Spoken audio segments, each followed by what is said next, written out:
Barry Burns here with TopDogTrading.com. Today we're going to look at a very, very well-known cycle in the market. It's often called the Halloween cycle, and it simply means that you buy around Halloween, basically the end of October, early November, and then you hold until May, and then you go away. Meaning you get out of the market, you sell the market at May, and then you stay out, transfer your money into some other sort of investment, maybe a fixed income or something like that throughout the summer, and then you come back again around Halloween time and you buy back into the market. And this type of cycle, according to some people at least, is supposed to be superior to simply buying and holding. So let's look a few years back and see exactly what would happen if you followed this particular strategy. And by the way, I do think it is a good idea to watch this cycle, if for no other reason than a lot of people watch the cycle. And so these things become somewhat self-fulfilling prophecies. When you get enough people looking at something, it's important that you see it too. But I do believe it's important to consider other factors as well. This cycle would be what I would call an energy. Cycles are one of 5 energies that I trade. And no one energy has enough probability by itself. But by combining 5 different energies, we can establish a probability scenario by having most of the energies lining up at any one given time. So I've also put the 50-period simple moving average on here as just kind of a reference point, and that's the red line. So we'll start back with 2003. Here's November, and we go from November, December, January, February, March, April, and there is May. So we'll go ahead and we'll just outline that here. And so there you see this is where you would be buying, and this is where you would be selling. So you would have made some money for sure, and not too bad. Okay, now the market went up much further than that, and you suffered a bit of drawdown on the way back. But again, timing the markets for most people is pretty tricky, if not impossible. So with a simple technique like this, would that have been good? Well, let's see. Now, if you got out in May, was that a good idea? So let's do the same thing. Here's May. We get out around this time here. And let's see, we get back in here around November, roughly about there. And so, you know, the market it went down, then it went up, then it went down, then it came back into the range again. And so roughly you were about to break even if you would have held through the summer. So maybe make a couple bucks, but basically really not much money to be made during those months. And so this is one time when indeed perhaps putting that money into a different investment during that time would have been beneficial. Okay, now that's just, of course, one full cycle. So let's do it again. Let's look at November and go to May. So now we'd come back into the market based on this strategy. Get in about there, get out around here. So we buy here and we sell here. Now this time, again, really not a lot of money. The market went up quite a bit, but then by the time that you're selling in May, it had come down already dramatically. It came back down below the 50 MA. And so, yeah, unfortunately, again, you might have made a little bit of money, but boy, you gave back a lot of profits holding until May. So then we get out, because in May you go away, and let's see what happens. So we go away, we are out around here, and then we get back in November, right around there. So this time the market went up, went into an uptrend above the 50 MA, higher highs, higher lows, and then it did come back down, went back up a little bit by November. So staying out during this time, well, we definitely were not in a bearish market, so maybe not necessarily the best thing to do, staying out of the market from May until Halloween time. So, okay, not seeing a really fabulous result here so far, but again, it's just a few years we're looking at. And by the way, as you know, you've heard it many times, past results are not indicative of future performance. Now, here we're getting in November and getting out in May, and this one worked out very well. So here, nice gains. This is just an all nice big uptrend here. So this particular half cycle worked very well.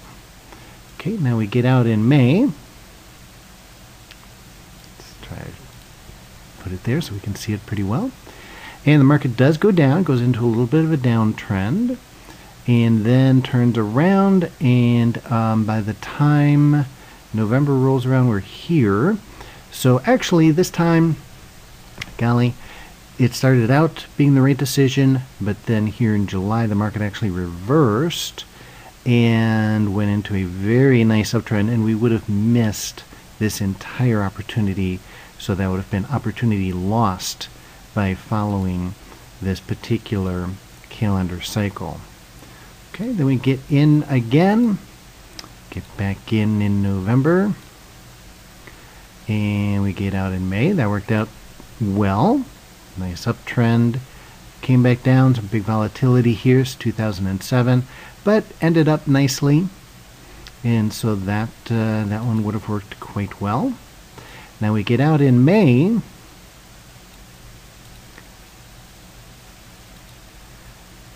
Which is about here. And then we get back in November. So again, you can see May to November, not always great. So, but on the other hand, you actually would have made a little bit of money doing that. But you would have suffered through some volatility. This half cycle looks somewhat familiar year to year. Now we get in November. And so we've been out, we get back in, and then we get back out in May. Now this one did not work well at all. Getting in November or late October, major downtrend, and then just by the time the market's coming up above the 50 MA, we're getting out. So that one that year did not work out too well. But then we are out in May, and we get back in November. And this one worked out very well. In other words, to be out during this time was a very good thing, because again, we went into a major downtrend, and this time it was sustained. It wasn't one of these where it just went in a downtrend for a half of the time and then started going up and down and up and down. No, this was pretty unidirectional. And this was a good time to stay out of the market and reallocate those funds into something a little more stable. Okay, then we get back in November. And let's see, November, we're just approximating here, right around there. And we get out in May. Okay, did not work out too well. The market continued to go into a downtrend. This was a rather major downtrend here. This is into 2009. Market starts coming back up. Now in May, we go away.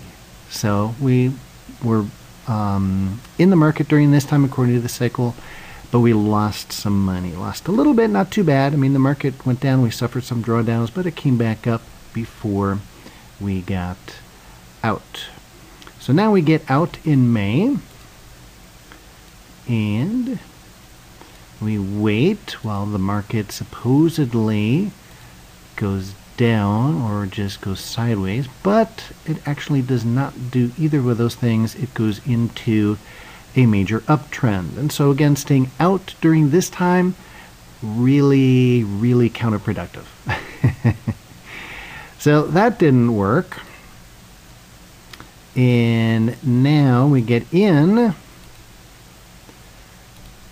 November, And we get out in, let's see, May comes in right around here.